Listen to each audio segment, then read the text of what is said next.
Colette attendait cette journée avec impatience. Si elle habite Carnion aujourd'hui, elle est née à Bruxelles et y a grandi. Mais elle n'avait plus remis les pieds dans sa ville natale depuis plus de 20 ans. Alors Colette le dit, elle n'a pas peur d'aller à Bruxelles et elle attend pas mal de choses de son retour dans les rues de la capitale. Revoir la ville de ma prime enfance, de ma jeunesse, de mon adolescence, de tout ce que j'ai pu y connaître et y voir.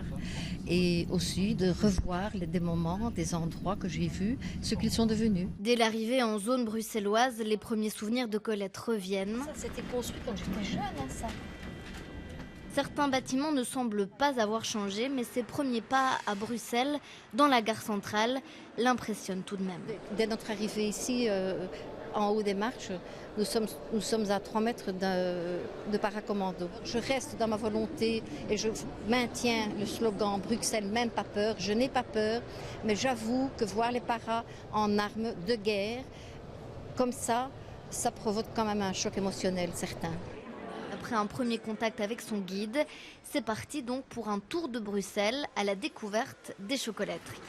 Le parcours commence dans les galeries Saint-Hubert où la toute première praline a été créée par Jean Neuhaus. Depuis, bien des chocolateries ont vu le jour. Après s'être promené dans les rues de Bruxelles et avoir testé plusieurs chocolats, c'est l'heure d'une petite pause dans un café que Colette fréquentait dans son adolescence. Retrouver un lieu pareil à un tel moment, 20, 30 ans après, qui n'a pas bougé du tout de l'entrée au siège sur lequel je suis assis, c'est incomparable en émotion. Tu te souviens énormément de choses. Et tu as même retrouvé, après un quart d'heure, tu as retrouvé l'accent bruxellois. C'est fabuleux, c'est vrai. C'est génial. Ensuite, Colette prend la direction des Marolles où elle rencontre un autre guide. Les Marolles, c'est le quartier dont Colette est originaire. Un quartier dans lequel on se baladait agréablement. C'est vrai qu'un quartier sympathique avec un peu de verdure, des petites maisons. Et puis voilà, je me rends compte que toutes ces petites maisons ont disparu, elles ne sont plus là. Tout a été abattu pour construire ces immeubles qui, ma foi, ne sont vraiment pas vilains du tout. Dans les Marolles, Colette fait la rencontre de jeunes brasseurs ou découvre un skatepark, par exemple. Pour Daniel, le guide, l'initiative de cette journée Même pas peur était indispensable. Ça permet aux gens de voir finalement que Bruxelles, d'abord, c'est une belle ville, a toujours été une belle ville, mais qu'on n'y risque rien, pas plus qu'ailleurs.